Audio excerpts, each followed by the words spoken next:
Hello and welcome to another episode of For the Love of Sports. My name is Michael Rasile, and this is the show where I get to have conversations with incredible people like Brett Rivero on the intersection of sports and business. Brett is the founder of Legion Yoga. He's a former hockey player. He's also a mechanic. Got a couple different things going on here, so I'm excited to break down this conversation a little bit. Brett, how are you today? I'm fantastic, man. Thank you so much for having me on here. Pleasure, brother, is all mine. I'm so excited to get to talk to you about this stuff. I love yoga. I'm not going to sit here and say I do it every single day, but I absolutely stretch every single day. So I don't know if that counts, but I've absolutely, I like those 10 minutes things. I'll do them in a Peloton workout or something just to kind of loosen everything up. But before we get to that, Brett, the first question I have for everybody on For the Love of Sports is, why do you love sports so much? So for me, sports was actually an escape. I came from a pretty difficult home. My father was actually my stepfather was a fighter in the NHL. So I mean, he raised me in the rink, and so that was my escape. That was my place to get out there and just be an animal and really, be all of what I could be, and also be that compassionate teammate. And so that's why I've always loved the game. That is fantastic, man. Yeah, uh, nicely put, goon, I think, is a terminology people like to use every once in a while for those gentlemen, those fourth liners that like to come off the bench and just raise hell, I think. But I think you're a little bit better than that. I want to give you some credit, but shout out to your stepdad for doing what he's doing. And you need everybody. Everybody needs to be on the team. Everybody needs to know their place, do what they do best, and that's how we get it going. So yeah, I mean, let talk to me a little bit more about hockey. What was it about that sport in particular? As you said, it allowed you to be an animal, but what was it? How did you kind of fall in love with the sport and make sure that it was something that you wanted to do for, an extended period of time? So I was always really, really fast. I've been fast on my feet, since I was 6 years old. And my parents just threw me on some skates. And then once they threw me on some skates, I realized there was total freedom here. I mean, you can be on the ice and you can do some of the coolest maneuvers that on your feet you cannot do, like crossovers. Crossovers are so fun. You can do an extreme amount of really fast crossovers and just throw somebody into the boards or take the puck away from somebody and juke out a goalie in 2 seconds. And so, I got into hockey very, very, very early, and I just stuck with it, man. And it grew into a passion. It grew into a love, because like I said, it gave me that ability to escape. So no matter what else was going on, this sport was always there for me. And not only was it a team sport, so I created some great friendships. But it was a sport where if I wanted to go out there and just let it all hang out, I could. You got thrown in the penalty box, but you were also able to make amazing passes. I mean, do amazing moves. And so it combined both of those things. It combined that skill, the athletics, but it also combined that rage that I've always found to be so fun. Yeah, there's hockey especially is one of those sports where football is very, strength and Mm. basketball is very finesse, but I feel like hockey is almost that perfect combination of both. You have to be strong. You got to know what the hell you're doing. You have to keep your head on a swivel, but you also have to have that finesse that you were talking about and, crossing over and juking out those goalies. You say in 2 seconds, I'd say probably in 0.2 seconds, but it is what Yeah, it is at that point. But so I you're guess right. where did you grow up? And was hockey was it more ingrained from your stepfather, or was this kind of a community aspect that you were able to grow up in with hockey? No, in Maryland, when I was, growing up in hockey, it wasn't that big. But, my stepfather, he ran an organization at the rink. And so I was just engulfed in it my whole life. And, when I reached high school level, I played at a high school around Annapolis, Maryland. And then I got the call to go to North Andover in Massachusetts. So when you go to Massachusetts at that age, I was 16, 17, it's the big show. I couldn't forget. It's the greatest thing when I showed up to my first game in prep school, and I was given a full ride. So I'm very grateful for that. They gave me a full ride. And my first game, there were literally chicks lined up around the boards in bikinis, and I was going, what place is this? Like, why are they doing that? They're like, oh no, they all do that to distract you. Because we were at the away team, and there was tons of fans at a high school hockey game, and I'm just like, what world did I just enter into? That is awesome. It sounds like football down in Texas. It's just like it runs the whole city. It runs the whole town. I mean, what is that like? I mean, so from a skill and competition level, what was that like? But then also, as you said, just this new kind of brand new culture that you're engulfed in as well. How did you handle both of those aspects? Because I'm assuming, as you said, it wasn't. If the community in Maryland isn't as into hockey, obviously the skill level and the talent level is not going to be there. So what was it like coming into this new arena where you're definitely not the best person anymore, but also this Correct. entire weird culture where chicks line up in bikinis just to try and distract you at away games. What's going on, man? So I enjoyed it because I've always thrived on that type of competition. So you put my back against the wall and something like that, and I just come out swinging. And so when I got there and there was amazing kids, I loved it, and the game just amplified for me. I was lucky to play against top tier teams around the world. Because my stepfather set up some amazing programs where, even if I wasn't playing for his organization, he knew teams that were, fantastic. So he would put me out there and be like, "Hey, you guys need to go play them." So I was used to that competition, but I wasn't able to fight in prep school. And not that I was a big fighter, but I would definitely slash people. I would get people going. I mean, I love that stuff, man. And my first game, I went to, I got into an altercation and they kicked me out. And I was like, wait, what do you mean? Like, no, he did something. He tripped me. So I went to take him to the ground. Why am I kicked out? We don't do that here. And I went to the coach. I'm like, "Coach, what's up?" And he's like, "I told you, we don't do that shit here. Cut it out." I was like, "Oh my gosh." And my dad was actually at this game. And my dad came back and he's like, "What happened?" I'm like, "Man, they kicked me out for fighting." They're like, "Come on, Brett, you're not a knucklehead, man. Get your shit together." So that aspect was interesting, but it was a culture shock, Uh, 100%, because everybody there was about hockey, and it was all very, very wealthy people, and all of the students there were very well off, and that just wasn't me. So I teamed up with an amazing kid back then. He's a monster now, Tim Riccio. He's still in the game. He still coaches and he still does strength training, and him and I just became best buddies, and we would go everywhere together, and we eventually made a lot of friends because we were on the hockey team and everybody looked up to us. that is awesome, man. It kind of sounds, I'm saying this in the nicest way possible. It kind of sounds like a Disney Channel movie. A kid from a lesser background comes into this. He's still really good, and he has to learn the ways. That's I apologize if that comes off wrong, but for That some was reason, that's kind of cool. how I was playing it in my head. But so I guess what was that like? How long did it take you to learn this new culture? How long did it take you to start to develop more friendships and understand, again, coming from different backgrounds that many of these other kids? What was that like? What was that aspect like in trying to, I don't know, not be a different person, but understand who all these other people are and seeing how you could fit in, especially in high school, man. I mean, hormones are raging. It's just the weirdest 4 years of your life. Like, what was that like? Well, the cool thing was is that everybody likes the new kid. So when I went there as a junior. So everybody thought, "Oh, new hockey player. Oh, he's going to be amazing. He's the cool kid." So I had a shoe in, and so that worked out well. But another thing, and I'll be totally upfront with you, is I am very good at playing the game. I am very good at acting. However, I need to act in any situation. Now, as I've grown older, I have changed that perspective and turned it towards a compassionate one. But when I was that age, that was my cover. I could be anybody in any room and everybody would be like, "Oh yeah, Brett's the man. He's so awesome." And really inside I'm going, "Fuck, I hope they don't figure this out. Like, I hope they don't see through this right now."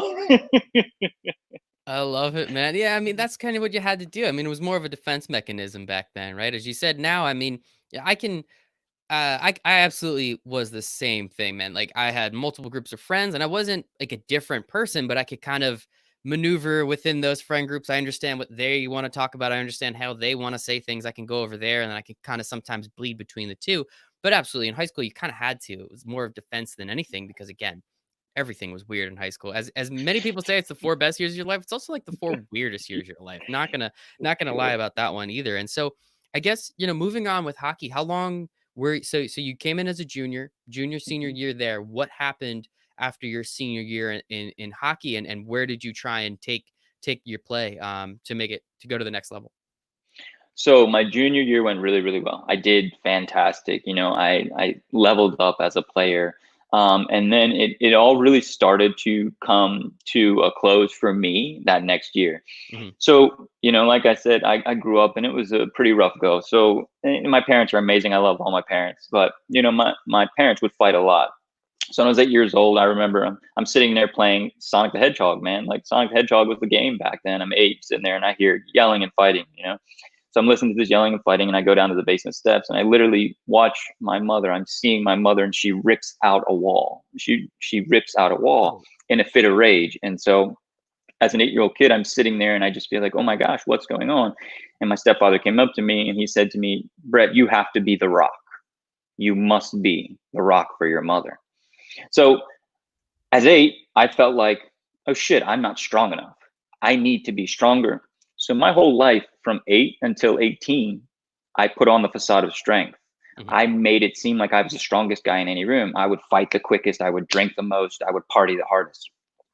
So right about that 17, 18 is when it broke, it snapped. I was named captain. So you name me captain and I don't feel strong enough, I feel like a fraud.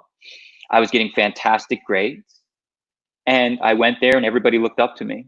So this amazing organization that put so much into me, I felt like I was a fraud. And I looked tremendous. I looked like a strong, tough guy. Everybody who saw me was like, man, Greg, I can't believe how well you're doing. You're doing so amazing. But inside, I remember I walked into, and I'm 18 years old. I walked into the coach's office and I said, man, I'm out. I'm done with this stuff. And the feeling of shame and guilt, the pain was so tremendous. But I knew that if I didn't do that, I was going to let everybody down. And because I didn't feel strong enough, I stopped. And so I had many opportunities after that, but I never was able to get back into it fully and be that person that I was. And I was told tremendous amount of times from many different people, Brett, you had it all. Like you were there. You were so close. But I didn't have the strength inside of me. I honestly didn't have it in my heart. And I broke. Damn, that is intense. I mean, you literally, as you said, you made it to the top at that point, or at least, yeah, I mean, as we were talking about before, it sounds like hockey in Massachusetts is like football in Texas. It is what runs everything there, and you make it to the top. You're at a prep school, you get voted captain. I mean, that is high honors. Your team is willing to say, "We want you to lead us. We think you're the right person to do it." And just kind of having that internal battle with yourself. I mean, how long did it take you to come to that conclusion that, like, I feel like a fraud and I feel, because you say you knew you were going to let people down, but again, only have, speaking to you on the phone for about 20, 30 minutes the other day, and now, getting to chat with you here, sounds like you were going to crush it either way. It doesn't sound like you were going to let everyone down, at least from an outsider's perspective. I guess, why did you feel that way, and how long did it take you to come to that conclusion of, I need to, throw my hands up and walk away before I let anyone down? So there's no doubt now in my mind that I would have crushed it. I know I would have, because I had fantastic skills. I had a heart that was very, very connected to my teammates. I could feel their pain. I could work with them. I had excellent foot skills. I was fantastic. I had a really good shot. I had great opportunities. Open doors were everywhere for me. But none of those mattered because inside of me, that real part of me wasn't there. It was a facade. It wasn't built on true strength. It was built on worry that I wasn't strong enough. And when you don't feel deserving, that creeps into you. So as you start to build into this amazing thing, the same amount of not being deserving starts to come up. And so at 17, when I was starting to crush it and really come up in the world, that's when I started to have those long, hard conversations of, you're not deserving. Why are you here? You're not deserving. Why are you here? And then over the summer, because I wasn't there at school, it all cracked. Damn.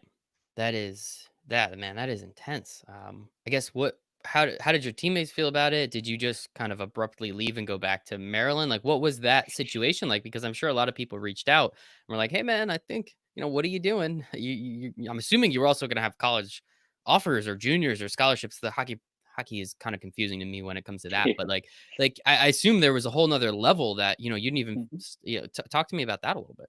So for sure. So I had definitely some junior offers. I definitely had college offers, and everybody was super disappointed and sad, but they actually were very kind about it. They were just like, hey, can you see what you are? Can you see what you have? And I just told them all the same thing. It's a gift and a curse. When I put something in my head, it's there. It doesn't change. And so when I want to do something, it's done. My father has a saying, which he will walk through a field and put a match in it and burn it no matter what. And sadly enough, up until 28, that was my opinion of everything. Once it's done, it's done. And so, my stepfather tried so hard. God bless him. He's an amazing man, huge, huge, tough guy, but heart full of gold. He's like, Brett, you can be so good. Like, I'm so proud of you. You can do so much, stick with this, please. I mean, he tried so hard. And nothing would have worked because, when something's in my head, that's it. And so it was disappointing to say the least for people, but they were very supportive of, hey, we don't understand, but we love you and support you. Yeah, I mean, obviously, not too many people around you or were in that position, right? So you can't really understand what's happening, what's going through your head, or what you're doing. But at least, again, you said they were still loving, they were still supportive. It sounds like. Here's the confusing thing to me a little bit. If you were worried about letting people down, but then you quit, which essentially let people down, right? And then now I'm not, I'm just kind of curious, like what was going through 17, 18-year-old Brett's head at the time? That was like, I'm worried about letting people down, so I kind of want to let them down in my own way. Like what? Like I don't. Again, I apologize if I'm kind of digging too deep into this, but what was going through your head at that time, and how were you kind of um, making that okay with yourself, if that makes sense? It totally does. And I really appreciate you talking about this because I've taken a lot of time, processing this and growing, and it's been fantastic for Wow. me. Okay, cool. So Happy if about that then. Yeah, yeah. So if you take the steps to let everybody down, is better that they're not going to be disappointed in you. Or if you try and you Mhm. fail, if you try your hardest and you fail, you look like an asshole. Yep. That was my thought process. Yeah. But if I don't even try and I just blow it all up, they can't say anything because they don't know if I was ever good enough or not. And so that was my thought process. Okay, I'll quit this. I will totally shake and burn this down before I even get a chance to do it. And nobody can tell me whether I was good enough or not. Mhm. That does make sense. That does make sense. When you put it that way, I mean, one thing about me is, growing up especially, like, I hate losing. I hate Hmm. letting people down, so if I quit, I can't say I lost, right? It's like, "Oh, no, I decided I didn't wanna do it anymore." It's like, I could see, I was, a yard away. I could see I was gonna lose or I was, whatever. But if I quit, then it's, it's on my terms. So I totally understand what you're saying there when it comes to that, and, hey, 17-year-olds, man, what are you gonna do, right? The world's crazy Yes. already, shoot, we'll just throw that into the mix. And so after after leaving hockey, as you said, there was some opportunities to come back in, it sounds like, but you decided, to stay away. You then went and became a mechanic, correct? Yeah, so when you have those emotions and those feelings, it doesn't just go away. So I started drinking a lot, and I ended up finding my father-in-law who let me work for him, and he's a really really good dude. And he's a phenomenal mechanic. I mean, he's an engineer by all words of the sense. He never taught himself anything. He can fix anything you bring to him, and he does it all without any books or any electronics. He just looks at it and he can fix it. And so I started to learn from him, so I had a great mentor as a mechanic, but at the same time my inner world was for shit. I was drinking way too much. After a few years I had, three children from two different women, and those women I was only in relationships with for 6 months, twin boys and a girl.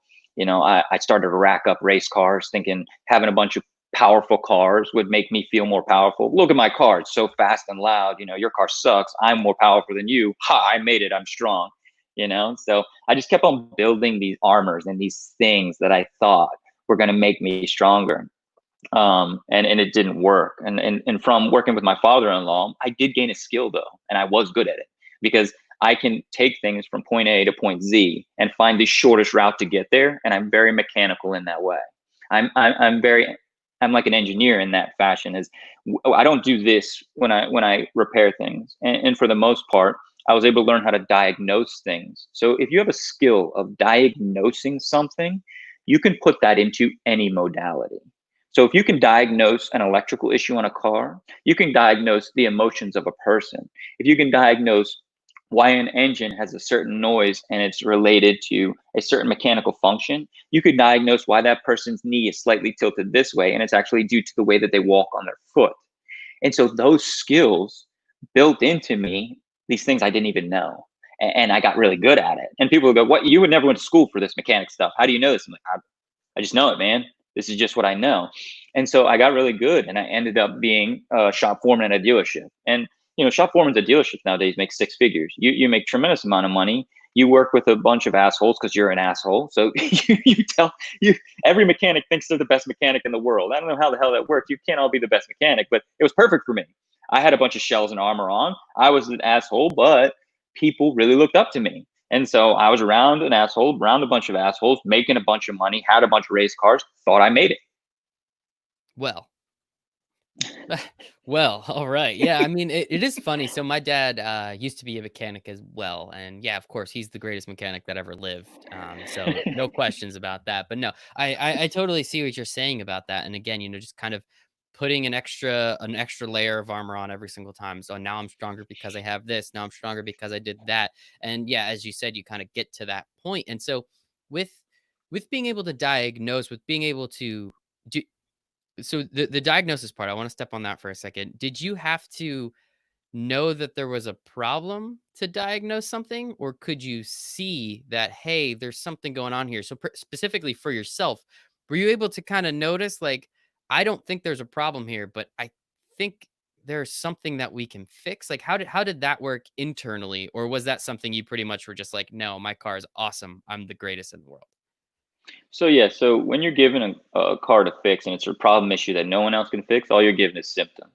So you're Mhm, just given symptoms. Oh, it makes this strange lurching noise at this amount of mile per hour. Oh, well, sometimes when I do this, the car hiccups. That's all you're given. So at 28, when I'm at the top of my game, I have everything that you're supposed to have. I also had, two houses, a rental property. I'm fucking crushing it. I'm leaned over fixing a car like this, and my hands got stuck, and I couldn't move my hands. They didn't get stuck in anything; they just wouldn't move. And so I broke my spine. I literally, because I drank too much alcohol, I never stretched. I never took care of myself. I wasn't sleeping correctly. I had so much stress and negativity in my body that it just said, that's enough, man. You're not going on this way. And so C5 and C6 went this way. They just went like that. And then it pinched the nerves. So there was no movement, there was no feeling. I knew something was wrong. Well, that's an obvious, right? Something's clearly wrong here. The underlying issues, that's what's hard to get to. So being able to diagnose that took a tremendous amount of time because that wasn't something that I wanted to face because I felt like I had everything. So I didn't want to face those underlying issues. So I was like, fuck it, just fix the body. Just fix the body, go back to work, man. 2 weeks before that, let's say maybe a month before that, my wife took me to a yoga class. And, I lifted weights. I was like, sure, whatever, I'll go to yoga class. Why not? I went in there, there's a bunch of chicks in tight pants. I'm like, whatever, I'll do this for you. I'll go for it. what a And I did guy. it. And I did it. And afterwards, I was sweating profusely. And I was like, what? Why did I just do that? That was so hard. This is ridiculous. I'm never doing that again. I couldn't relate. I didn't like it because it pushed me. But not only did it push my body, it pushed my mind. It made me get to some places that I did not want to be. So after I broke my spine, there was something I had to do. Now I knew there was something in yoga. I felt it, but I knew I wasn't going back into a room with a bunch of chicks. So I bought a really old yoga book and I sat with myself every morning for 2 hours. And it sucked. It was so hard because there's no training manual, there's no map to this. There was nobody guiding me. So every morning I would do things that really, really worked and things that totally didn't work. One step forward, three steps back, one step forward, three steps back. But as I started to fix my body, something happened and my mind began to shift. And as my mind began to shift, I realized that that little kid that thought he wasn't strong enough, that wasn't strong, was tremendously strong. And I realized that my stepfather didn't say, you need to be a rock because you're not strong enough. He was saying, you are a rock because you are strong enough. And I see the strength that you have. Mhm. That's awesome, man. And I mean, Jesus, that is some intense stuff right there. I think, just how do I want to say this? I don't believe in coincidences. So the fact that you went to that yoga class a month before you broke your spine, yeah, I don't think that was a coincidence. That was supposed to happen in that fashion. And I guess with with doing something like that, and then you even saying like, I don't ever want to do this again. I can't relate. It's just a bunch of girls in here. Why should I be here? Especially you're the this strong man. You're this mechanic. You got all these fast cars. Of course you're not gonna want like no way you're gonna relate to that type of thing. And it was very nice of you at least to go with your wife. That was cool. And I guess with breaking your spine was there let's how did we fix that situation? Was there a surgery that was necessary? Like at what point did you kind of understand your options? Did you immediately just go to the hospital? Talk to me a little bit more about that because we kind of you kind of skip over the break in the spine. Oh yeah, I broke my spine and then I did all this stuff. Well, let's stop there for a second and let's unpack that a little bit more. For sure. So my mom's friend is a specialist, and so we went to him. And when we went to him, they went ahead and they did the scan and everything, and you could see the picture. It's pretty wild. I still have it somewhere. And he was like, okay, well, all we can do is operate it on it, and there's a fusion that you can do, and then it'll be a lot better. And I'm like, no, like, I respect you, man. I respect the medical profession, but I'm not having you operate on my spine. Like, something inside of me knew that, hey, no, I haven't been taking care of this thing, but that's not right. And so I went home and I just sat around for a little while and tried to figure out what the hell I was going to do. I was just laying around, and that's when it came to me. Let's try this book. And so I literally went on Amazon and got this super old textbook that has 1,000 pages and these really old drawings. But it worked. I mean, it was magic, and I was able to pick out what I needed. So I respect the medical profession 100%, and we definitely need to go to the doctor when certain things are really bad. But this was just one thing that, although I was given, the diagnosis and told what I needed to do, something inside of me just knew that there's another way. Let's try to unwrap that and see where we can go with this. And so, you tell this doctor, "Hey, man, I respect it, but like, it's a spine. You screw up anything in there, you're probably not walking. There's a lot of stuff that can go wrong. Spine, as we all know, is very, very important to this whole body thing that we have." So, with that, I mean, how long did it take? As you said, 2 hours every morning. You're doing something that works, and then two things that don't. And you're kind of having this, one step forward, three steps back, as you explained it before. How long did it take for you to, I mean, be able to do all, like, just start to feel better? How long did it take for you when you were doing yoga to eventually be like, okay, this is at least, I don't, it's not correct yet, obviously, but I can feel and understand like this is the way I should be moving. Does that make sense? For sure. So I would wake up every single morning and my hands would be numb. I couldn't feel my hands. And, you know, being a mechanic, that's not very Yeah, good. kind of necessary. And so after 6 months, I'd be able to move my pinky. And then I'd be able to Wait, move wait, wait. another. So you did yoga for 6 months before you could even see any like real legitimate like progress? There is no feeling in my hands when I would wake up. And after 6 months, I could feel my pinky and I would have a little bit of mobility in my shoulders. Hmm. So so what I was doing was not the easiest way. No. I have it down to a path now where I literally take people within a month and they're going, I have lower back pain. I have so much bad anxiety. I can't think straight. I have thoughts of just freight trains running through my head. I wake up every morning and I feel so concave. And to within 1 month going, why do I have no lower back pain? Why do I feel so good about my life? I have no more anxiety. And what is this? That's because I did all the hard work. and and I'm grateful to have that skill. And I'm grateful to be able to give that. But I can help people go from A to Z in 1 month because it took me pain and time because I had to figure out the exact processes to get people to go from I have X, Y, and Z, pain, agony, I can't move in the morning, anxiety, to wow, I feel so spacious, feel so light. The world is such a beautiful place, and I have such a better thought process. So yeah, and after 6 months, I was grateful for this because During I didn't have that. those 6 months, I mean, you had to. I mean, like, were you working? Like, what was going on that you were? Because well, So then how are you working if you can't feel your hands, right? You're a mechanic. horrible. Like, Yeah. how did that work? And I guess, like, are people eventually just being like, dude, just get the surgery so you can, you would have been done with rehab at this point and back to normal. Like, obviously, we're Right. grateful that you didn't do that, but I mean, how often did that thought go through your head? How often are people telling you, your wife, your father-in-law, who, what did he own? You started there and then you moved on to a dealership. So I apologize, but Yeah. that's 6 months is a long time. I mean, we've all just been in quarantine for 3 months, but like, Yeah. how did you not eventually just come to just be like, all right, like, I tried it 3 months in. That's a significant amount of time. Like, all right, Mhm. let's do the surgery now. Like, how did you have the brain power and the willpower to say, no, I'm really confident that this is going to work? So there was just something inside of me, and like I said before, when I believe something, I stick to it no matter what. And it just kept on telling me that, man, it's gonna get better. And yeah, my wife was like, you can't keep doing this to yourself. And I would go to work, and by 9:30, I'd be mobile. I was walking around like this, I had no mobility in my shoulders, but my hands would be working. And then I would come home and I would take a Epsom salt bath and then eat dinner with the family and then just lay in bed with an ice pack and a heat pack somewhere, ice pack somewhere else, a freaking back brace on. Man, I look like a mummy.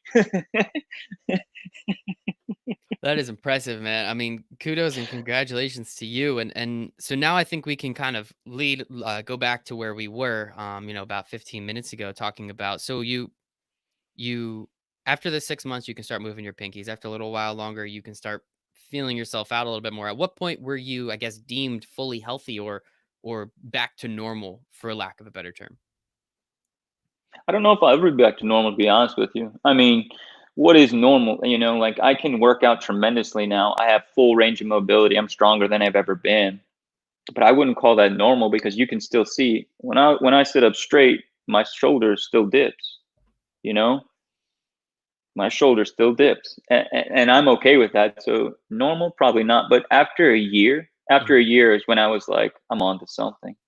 And that's that point where it wasn't only my body, it was my mind too and my emotion. And I just remember I just I just was going through and doing my breath work one morning and I just started crying uncontrollably, just sobbing, just like what is going on? This is not me. I'm not this person. I just healed all the shit inside of me. I'm definitely doing way better. And it was all that stuff that I never let go of. And it was just releasing, man. It was just that connection between the body and the breath, getting to the mind, getting to the soul. And all that stuff started releasing. And that's when I knew, oh, this is what I'm meant to do. Oh, there's more to this than what I'm seeing. Oh, there is something inside of me that is an abundance of power that can do anything. And I can share that with other people. I love that, man. I mean, I think it's, I don't know if it's cliche, but mind, body, and soul. I am a true believer that all three of those things are pretty connected in some way, shape, or form. And I think it's silly for people to think, well, I have stress, so that isn't going to affect my body. It's like, actually, no, chemically, we know how that actually does affect your body. It's like, oh, like my shoulder hurts, I'm having, anxiety. It's like, well, yeah, because all this stuff is really connected. And it's so crazy to me to think how people are, they just think they're these three separate entities that have nothing to do with each other. And personally, I mean, I think the more I pay attention to each of these things, the better I get at all of them. They kind of all climb up that ladder together. So when you figured that aspect out, when you kind of broke down, as you just said, and cried and just kind of let everything out, you figured out, it sounds like, that okay, there's something here. I understand it. When did you decide to pursue that, I guess, more for lack of a better term, full time? And when did you decide, like, hey, like, fixing cars is cool, but I still have this diagnosis and I could still, that side of your brain. Let me just take that, put it in another area, and now I'm gonna, completely and this is the third time you're kind of starting your life over, I guess. And so at this point, like, how did you decide, like, all right, this is, I think I can help more people this way, and I think I can impact the most people in a positive way. How did you decide to say, what, I'm gonna put this mechanic life behind me and kind of move forward with this? So it was definitely interesting steps. I went out to my garage one day and I had some very very cool race cars. I mean, I had four cars that people just now look at and go, "Whoa, what the hell? Why would you ever get rid of those?" And I walked out there, and my baby girl, she was 2, and she walked out there with me, and then my wife walked out, and I just looked at my wife and I said, "That's it." She said, "What do you mean? You're never getting rid of your cars? Like, you love those things." It's like, no, it's it. They don't do that. They don't do it for me anymore. This is a facade. I need to release this. And I literally had them all sold in 2 weeks. In the car game, Mhm. selling your shit that fast, it just Yeah. doesn't happen. Yeah. So that was meant to be. And then a few years later, I just stopped drinking. I just it didn't serve any purpose for me anymore. I used it, and I know people use it in a way that relaxes them, helps them, but I was using it as a way to numb. And when I use it as a way to numb, I couldn't be who I truly was. So then I just stopped doing that.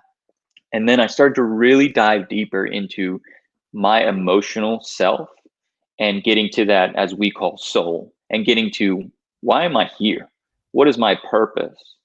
And as I started to realize, what my purpose was, I actually watched a beautiful movie, The Legend of Bagger Vance. And so you've seen The Legend of Bagger Vance, right? It's about golf.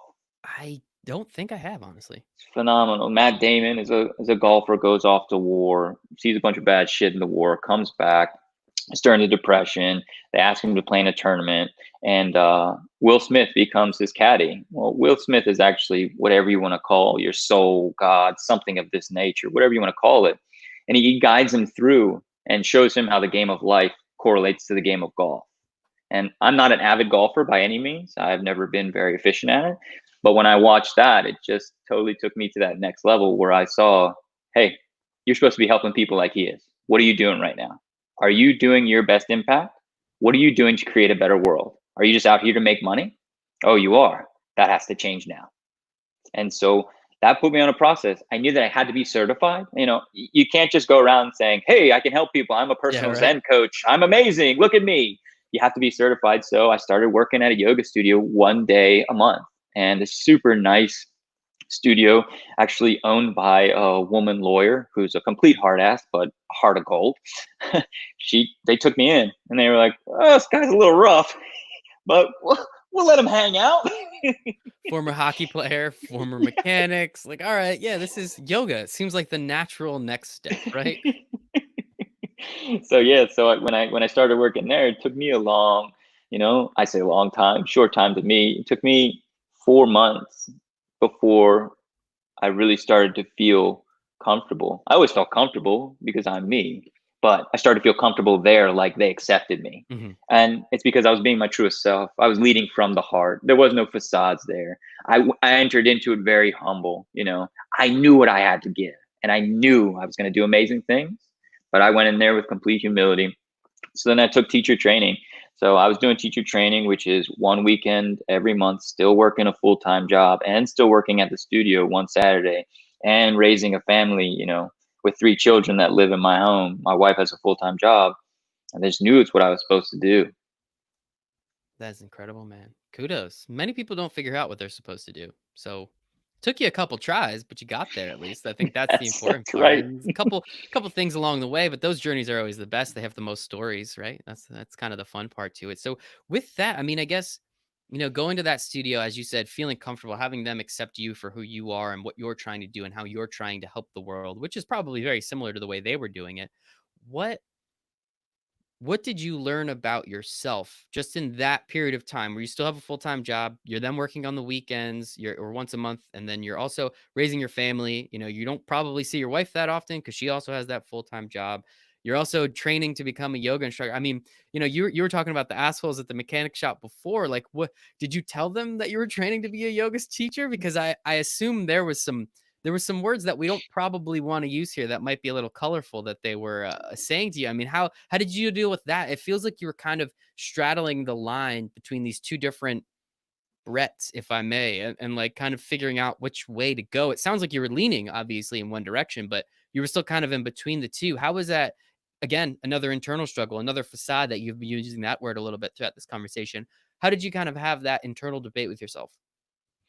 So I got fired as the shop foreman at the one dealership. I Oh no. mean, and it was because I just told them straight up the one day is they wanted me to do something shady, and I just looked right at them and said, Oh. I Mhm. don't care how much money I make. I'm not going to do anything. And I sat on my toolbox. I just sat on the thing. And then I got the call. Hey, Brett. And I went in there. I'm like, well, yeah, I know this is coming. Sorry, we got to let you go, blah, blah, blah. I'm like, all right, fine. So I went and got another job. And that's when I really started that transition. And I went into that next job working at a dealership that was actually a lot bigger, 30 guys in there, Mercedes dealership. And I told them up front, this is what I'm about. And so I was pleasantly surprised. There was a tremendous amount of guys in there that were just like, oh, really? That's pretty cool. That's weird, but that's kind of cool. Because, I just was upfront with them. Look, I want to help people. That's what I'm about. And this is how I think I can help people. And like, well, it's not for me, but that's pretty cool. And actually, from that place, I still have some of my really, really good friends, a good core group of 8 guys that I talk to once every 2 weeks that are like, man, how are you doing? Like, how's your shit going? How's it, they keep up with me. And some of them come to my classes, some of them have come and done sessions with me, and so it was really cool, but it also made me dig even deeper. Like, Mhm. you really want this? Are you sure you want this? This is hard. It's not easy.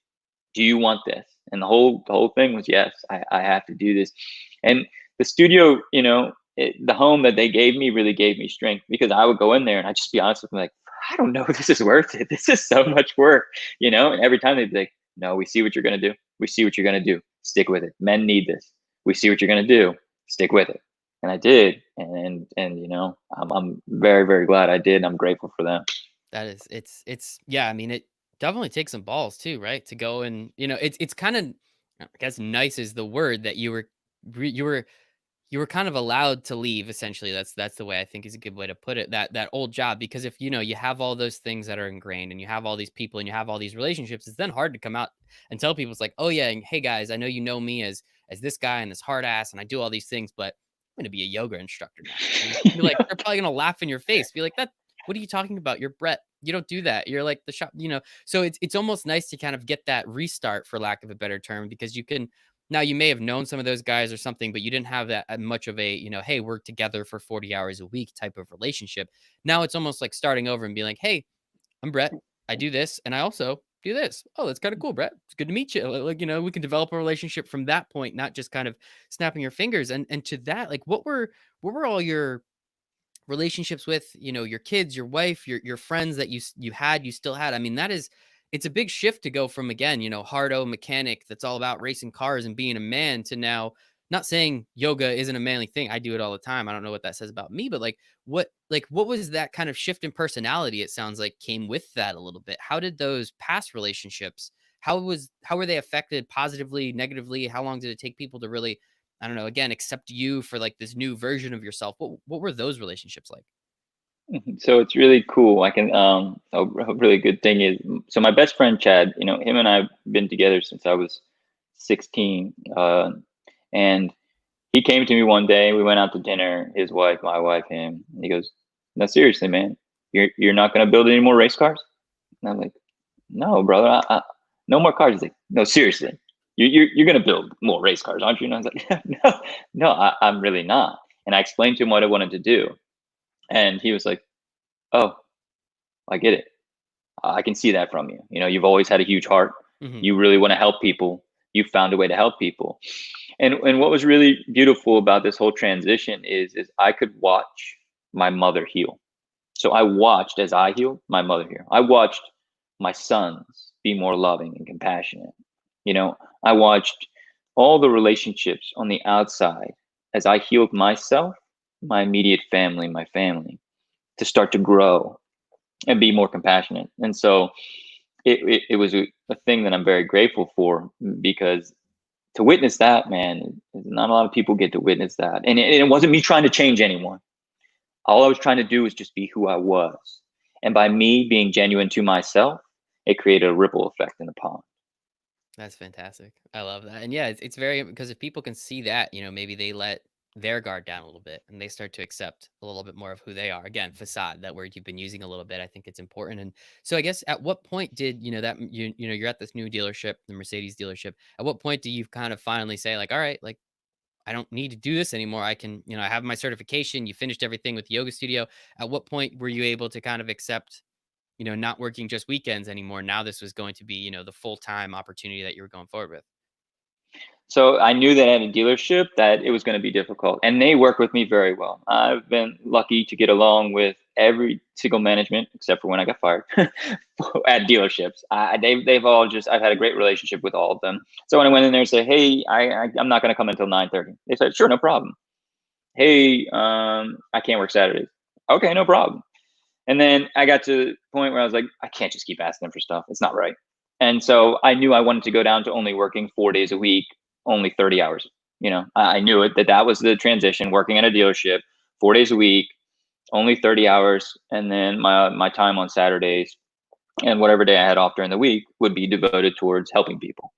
And Sunday towards spending time with my family. And so I went in and gave my 2 weeks, and I found a job with an amazing gentleman at an independent European shop. So European specialist shop. He was a BMW expert for 15 years, opened his own shop. Amazing dude. It's only 5 minutes from my house. I could ride my bike there, for Hell goodness yeah. sakes. There you And go. he was like, I met him. He's like, "Well, I've never had anybody work here. I don't know." But he's like, "Let's just give it a try." And then 6 months later, he's like, "Dude, this is the best decision I ever made." how did they not keep you at the dealership? I'm like, oh, hold on, man. You know what I'm about. Like, I'm about transitioning to this next thing. And he's like, yeah, of course I do. I just really appreciate you being here. And I still work for him. We get along fantastic, and it's very nice because it's given me the ability to genuinely help people and not be like, I need money to do this. No, I don't need the money. It's not about the money. It's about creating the change. That's good. Good for you, man. I mean, finding a job like that is difficult for many people. To find that, like, because most people are in that 9 to 5 grind. You know, it's we call it 9 to 5, but it's really like 7 to 7 if we're being honest with ourselves when it comes Yeah. to getting ready and commuting and finally getting home from work and all this stuff. I mean, my girlfriend works 8:30 to 5:30, but she'll leave the house at 8, and sometimes she won't get home till 8 because she goes to the gym and she does all that stuff, and essentially that's an entire day at that point. So you're very I'm grateful you were able to figure something like that out and develop that type of relationship. So as you said, you're still there now. So what with your journey through your life, with your journey through yoga, what have you found? As you were saying before, you're stretching, so your body feels better, but so does your mind. What did you find out about that aspect of yoga that really does, as you said, you went through all those trials and tribulations for a year, so that way you can take someone from, freight train running through their mind to feeling better about themselves. Where was that connection, and where in yoga is that connection with the mind and body? So that way, when you are releasing that energy, when you're getting rid of that negativity and really breathing and doing what you need to do, you found that, I guess, sweet spot of understanding where that mind body connection is. So what I've found is when you take the body and the mind and you connect them with the bridge of the breath, that's where everything changes. And so the movements I do, like all these crazy cool yoga poses you see all these people doing, that's not for me. It's just, can I do them? Yeah, I can do most of them. Do I want to? Why? I don't need to do them. They're not for my ego. They don't help me at all. But what I can do and what I found helps people the most is by doing functional movements, the lunges, the warrior ones. The very basic seems basic, but I can give you in a lunge, I can give you 15 cues in your body that will totally change the way you feel. And that's just me talking to you. That's not me coming and helping you and adjusting you. But by connecting the breath, one movement, one breath, that's where you start to get into those deeper emotions. That's where you start to get into the mind because you need that bridge. As we breathe slower and more natural to a rhythm, our heart and our mind start to slow down. And we enter into that parasympathetic nervous system. If we can breathe from our diaphragm, we operate out of the vagus nerve. So we get that vagus nerve going. That's the largest nerve in our parasympathetic nervous system. And that is the opposite of fight or flight. And so when we get into there, as we're moving, it opens up not only our body, but also our emotions and our mind, and we get to peek into something deeper. That's beautiful. How long did that take for you to figure out all this stuff, especially if you're, reading some of this through an old text, right? Scroll, let's call it maybe. Reading, learning as an instructor, learning through this yoga studio. At what point did this click for you to understand what you were doing and how you could then take your knowledge, your information, let it flow through you onto other people so that they can move forward with it? I'd say like right about that time when I was, just sitting in a pose and just sitting there trying to breathe, crying. That's when I knew. And, Mhm. I just knew at that point. I was like, oh, this is what I'm supposed to do. This is how you connect it. This is where And I'm going. And how long does it normally take? Normally, I mean, it's obviously subjective, but what in your expertise working with people, how long does it usually take? I feel like not everybody opens their mind like that if they're just breathing correctly and doing these poses, right? So how have you seen working with other people, like how have you seen, some of the, again, some of these hardo mechanics, maybe they're working out with you. Like how long have you seen it take, and how short have you seen it take for really people to open up? And as you said, sometimes it takes a month. I'm assuming it's taken longer and you've gotten much, much better over time. But what have you seen in that realm to actually see people and feel people open that mind up finally and let all these things that are connected be connected through the breath, as you've been saying? So, whether you believe in energy or not, it's totally everyone's preference. My opinion is energy is 100% real. If I go into a room and I start yelling at somebody, that person over there feels it tremendously. If I Hmm. go in a room and I'm laughing and I'm joyous, the same person's going to feel it. And the waves that we emit are this energetic, emotions or feelings. So this energy, it connects us all. And I can feel and I can give that energy. And so on Zoom, even on Zoom calls, because that's what I've had to do it on, I could talk to somebody for 20 minutes and then move with them for 20 minutes and they're there. Even people who say, I can't meditate, this is bullshit. I don't want to breathe like this. Why am I trying to do this? Come on, Breck, give me a break. My one buddy, he rode bikes his whole life. I mean, he is tatted up. He's a street bike guy. 40 minutes. Only 20 minutes the next time. Hey, Scotty, how you doing? You want to hang out? Yeah, let's get on a call. Man, I'm really anxious. I'm really stressed. All right, just 20 minutes. Give me 20 minutes. Give him 20 minutes, and he's like, oh man, I'm there, man. Like, I can't believe this. This is so good. Like, I feel so spacious. I feel so happy. I have such less anxiety. And so it's been with a whole bunch of different people from around the world now. And just give me 40 minutes and I put them there. That's incredible. And so so you are the founder of Legion Yoga, as I said before. We really haven't talked about Legion too much. What exactly, when you decided to do this on your own, it sounds like, what were the reasons behind it? Where's that entrepreneurial spirit coming from to allow you to say, I want to start my own thing. This is my practice, and this is how I'm going to help people. So my father, my stepfather, he had his own, organization through hockey. So he was always around people, always around kids, loved working, always had this big, loud voice that he could project across the rink. And at the same time, he always, worked for himself. But what I saw when he worked for himself is he worked 8 o'clock in the morning till 10 o'clock at night every single day. So then when I worked for my father-in-law, it was the same thing. So I knew that if I was going to do this, I was going to do this where I was going to have good balance with my family and still be able to help people. And when I give my mind to something and now it's in the right place with my heart, I just knew that, hey, I'm going to do this and I'm going to help people. And so then I just went about trying to figure out how the best I could make change. So there's plenty of people that help women. I'm very grateful for them that they help women, but there's a lack of men that come from my background, hockey player, tough guy, mechanic, that go out to other tough guys and say, I see you. Let's hang out. I see you. Want to do this with me? I see you. I challenge you to try to sit with yourself. And when they see that, they go, man, screw you. I can do that. It's easy. And so I knew I had a place to make the best impact there. And so I started Legion Yoga and to create a legion of Zendao badasses. And it's a brotherhood. It's a union. It's a place Rock where and roll. brothers come together. Let's Yep. go. See? And we come together and there's no, we bullshit. We hang out, we cut each other up. But it's not out of ego. It's about coming together and being honest. It's about coming together and just letting go of that armor.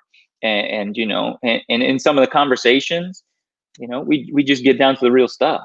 And then afterwards, we get to that place where you can be your clearest and your truest self. Congratulations, man. Sounds like you hit the jackpot. Thank you. I love it, dude. And I think it's just such a cool way of going about it. Again, this whole story, just step by step. I mean, again, hockey player to mechanic to now yoga instructor. I'm sure someone's gone on that journey before, but I don't think it's too many people, man. And I think, the way you've done it has been very interesting too, and kind of to sustain these relationships and sustain yourself as a human being and really just be able to improve yourself along the way at each of these steps, I think is very important. And so how, as you said, you've been doing some of this stuff through Zoom. How can people, anybody listening out there or watching, how can some of these people start to work with you? So yeah, you can go right on legionyoga.thinkific.com, or if you want to, just go to Brett.Rivero on Instagram, and then you can go to my links and you can sign up for a session right there. I also have a free guide to Zen. So it's just a simple guide that you can take that, it's not a huge thing, but you can follow the steps in there and can really create some space in your life to get to know yourself better. And, just reach out to me through one of those. And, if anybody's listening to this, DM me and I'll send you a special coupon. That way you can get half off the first session. That's awesome, man. That's awesome. Thank you for that. I do appreciate it. I'll make sure all of those links will be in the show notes. Everything there. I'll make sure all your socials, your website, everything's going to be in the show notes. And again, man, I was very excited. Thank you again to Jonah for putting us in contact. I mean, my three of my favorite things are breathing, drinking water, and stretching. So I think we didn't talk too much about the water aspect, but I'm sure you drink a lot of water with what you're doing. And I just think it's so crazy to me to think there's people out there, and there's a significant amount of people out there that don't make that connection of my body hurts. It's like, well, yeah, this whole thing's connected, right? Your shoulder hurts. It might be coming from your leg. Your butt Mhm. hurts. I can guarantee it's coming from your lower back and your leg. Like it's almost like it's Yeah. all of this stuff's connected. So if you stretch it out and you let it, kind of move around and become more fluid, it's going to feel better. I mean, I have super, super tight IT bands. So I stretch Mhm. every single day to make sure that, my glutes and my quads and my hamstrings and my calves, they're all loose. So that kind of loosens that up and makes it feel much better. It's just crazy to me how people don't put one and one together to get to two. It's just, and hey, hopefully this conversation is going to help a couple people out. But Brett, man, I sincerely, sincerely appreciate your time today. Yeah, man. Thank you so much for having on me. I had a really good time talking to you for sure, bro. Grateful for you coming on. As you found out, yoga is your favorite thing to do to help people. This is my favorite thing to do to help people. I'll spread your story. Hopefully, people can learn from you. So, we have Brett Rivero, founder of Legion Yoga, former hockey player, current mechanic, all around good dude. Thank you, Brett. I appreciate it. All right, man. Take it easy.